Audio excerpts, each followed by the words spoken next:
Jirtu hordoftoota chaanaalii maatii Astaayituu Gunnunuu bakka jirtanitti nagaa fi salaamtaan teenya isinaa hojjechaa har'a viidiyoo gabaabaa bareedaa tokkoon qabadhee isinii dhiyaadhee jira. Viidiyoon keenyaas maali? Yeroo ispeesiin kompiitara keenyaa yoo nu dura dhiphate akka hin dhiphanneef viidiyoo keenya onlaayinuma irratti sooftiweerii appilikeeshinii osoo gadi hin buusin sooftiweerii babbareedaan onlaayinii edit godhuun akka danda'amu karaa salphaa ta'e tokkoon isin agarsiisuuf deema. Egaa viidiyoon kun yuutuubara kamiyyuu fi hedduu viidiyoo akka malee bareedaati. Yeroonii fi laaluu eegaltan irraa eegalee warri maatiin hin ta'in chaanaalii kanaaf haree kan taatan sabskiraayib, laayik, sheer godhuu hin dagatinaa. Yeroonii fi sabskiraayib gootan mallattoo bilbilaa sanduuquun all notification waan jettu godhuu hin dagatinaa jecha. Kallattumaaniin gara viidiyootti isinii seenaa koompitara keessan warri keessattuu koompitara fayyadamtan ediitii koompitaraa hedduu bareedaadha. Karaa salphaa ta'een viidiyoo onlaayinii irratti edit godhachuudhaan waan barbaadan itti godhatanii firiilii osoo fi waan takka hin barbaadin gabbuuftanii viidiyoo keessan qulqulluu edit ta'e kan watermaarkii tokkorraa bilisa ta'e karuma salphaa ta'een YouTube chaanaalii keessan irratti fa'achuu ni dandeessanii jira. Akkamitti akka edit ittiin goonu onlaayinii irratti fi akkamitti akka gabbuufannee upload goonu walumaan ilaalla jecha. Gara viidiyootti isinii seenaa jalqaba maal gootanii biroozaruma Chrome YouTube chaanaalii keessan qaburra seenuudhaan idduma Google kanarratti online free online video editing free jennaan kallattumaan ammaan dura waan sarchi godhee jiruuf naa barreessaa. Isin garuu dirqama kana guuttanii barreessuun dirqama ta'a jechuudha.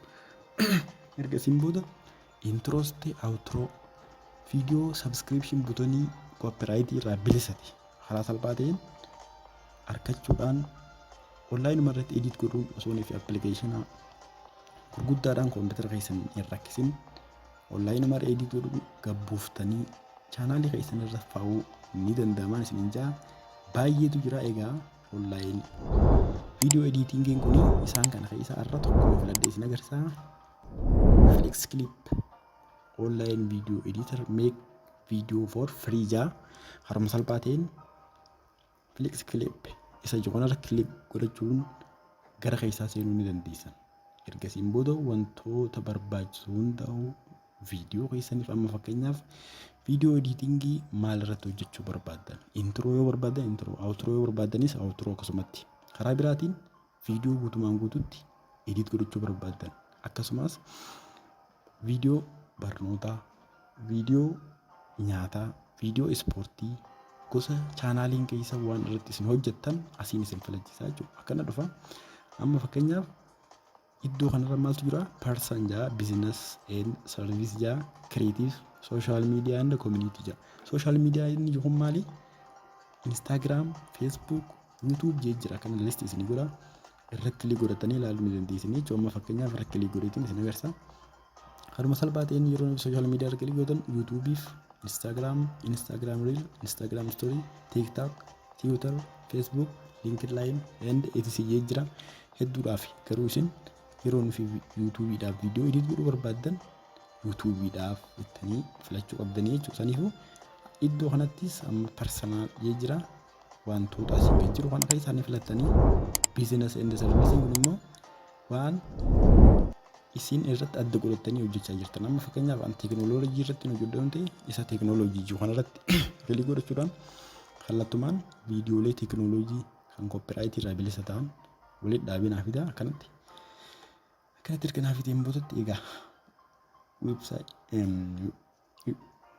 websaayitiin kun hedduu bareedaa seentanii fayyadamuu dandeessan. Firiilii kastamaayizii gootanii viidiyoon isaa inuma dhuman qabu akkanatti waan baay'ee fida.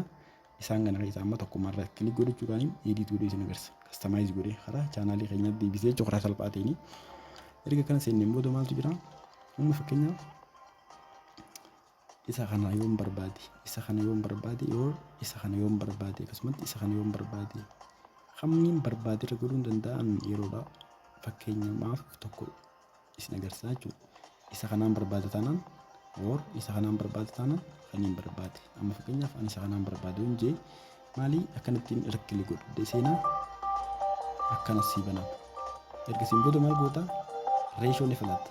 Saniifuu kan YouTube kudha sagaleen saniifuu customize iddoo itti kan irratti goota. Erga customize ittiin booda maal goota? Loogoo yoo barbaadde or maqaa chaanaalii keetii yoo barbaadde itti barreessu.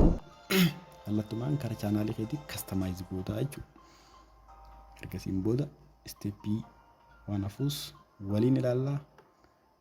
Yaada yoo qabaattan komeenti irra nu barreessaa jechaa. Viidiyoon keenya hin dhaabbanne tuffa. Erga kan nu dhufeen booda maal godhu jira amma upload sinja maali wanni upload godhuu barbaaddu loogoo chaanaalii keetii fa'a. Saniifuu iddoo click on to browser iddoo kanarra click godhuun loogoo chaanaalii keetii bakka jiru baasuudhaan upload goota. Harbuuma salphaatiin maaliif customize jechuun karaa chaanaalii keetiitti viidiyoo kana jijjiiruudhaan akka viidiyoon kun free copyright ta'e ittiin himuu jechuudha. Saniifuu an iddoo loogoon chaanaalii kiyyaa jiru hin deema kallattumaan loogoo chaanaalii kiyyaa upload godhuun ol baasaa jechuudha. Ergaan iddoo filadhee raadeen boodatti bakka loogoon chaanaalii kiyyaa jirtu dhaquudhaan kallattumaan loogoo chaanaalii kiyyaa fuudhee upload godhaa sumarratti. Nu hordofaan isiniin jaa. Ergaan akkanatti iddoo loogoon chaanaalii kiyyaa jirtu addaan baafadheen boodatti.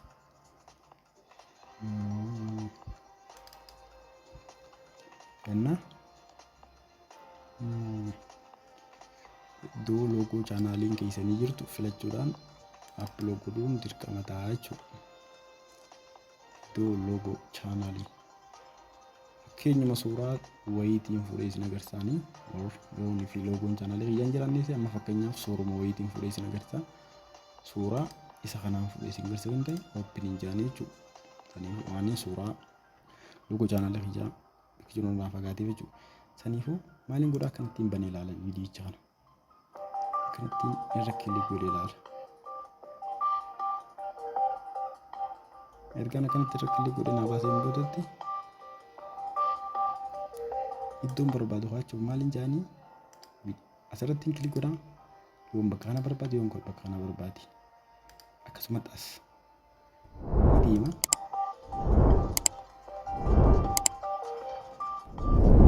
Akkanatti viidiyicha taphachaa jira. Eessatti loogoon chaanaalii kiyyaa na barbaachisaa adda baafattee beekamtu dirqama ta'a. Saniifuu isa na barbaachisaa bakka kanatti jiru loogoo jaa maal goota akkana qabdee drag goota. Drag godhuudhaan iddoo loogoo itti san keessa galchitaa jechuudha. Iddoo loogoo itti san keessa galchuudhaan kallattumaan loogoo chaanaalii keetii customize goota karaa chaanaaliitti. Suuraa asirra jiru kana maal gootanii iddoo animation jettu kanaan waan barbaaddan godhuu dandeessanii akkaataa sochii suurichaa jechuudha. Akkanatti erga sii dhufeen booda maal goota suuricha irra kilik godhu iddoo isaa wal qixxeessuun dirqama ta'a. Akkanatti erga akkasitti sirreeffatanii boodatti maal gootanii suuricha irra kilik godhu animationii lasaallee adjust filter jira. Mooshinii isaa amma fakkeenyaaf kanarraan kaachuu barbaade jettee akkanatti karaa bareedaa ta'een erga akkanatti ediiting irraa fudhattee maal goota export jettaan maal godhuuf karaa koompitara keetiitti gabbuusuuf or daawunlood godhuuf asirratti weebsaayitii www.astitube.com jechuun ni danda'a. Ergaan export yeen booda maal akkana sii baasa kwaalitii isaa 480 720 akkasumatti 1080 anamma fakkeenyaaf 720 ni godhuu barbaada.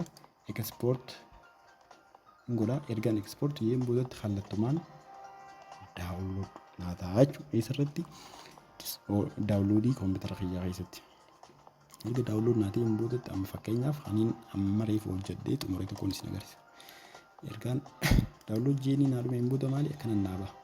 Fakkeenyaaf hamiin godhee jira isa kanaan godhee jira. Isa kana baneetumaan kallattumaan isin agarsiisaa jechuudha. Korma salphaatiin buusee jira jechuudha. Obsaan giddaan isin jaa. Inni kun hoggaanii fi process jechuudha. Daawunlood ta'u humaan osoo nii fi isiniin hin jijjiin kallattumaan daawunlood koompitara keessan irra ta'a jechuudha. Hin banaa itti ilaalaa. Maaltu jira? Viidiyichi daawunlood ta'ee edit gara biraa keessas godhuu ni dandeessa. Akkasumas YouTube chaanaalii keessaniif ol baasuun karaa salphaatiin ni danda'amaan isiniin jaa. Egaa har'a viidiyoon keenya kanumaan yeroo itti aanu walitti deebinutti nagaan turaa jechaa. Yaadni keessan hedduu nu fayyada. Hedduu waan nu fayyaduuf akkana daawwata. Yaadni keessanii fi koomeentiin isin nu barreessitan nu fayyada. Koomeentii nu godhaa jechaa. Har'a viidiyoon keenya kanumaan yeroo itti aanu walitti deebinutti nagaan turaa galatoomaa.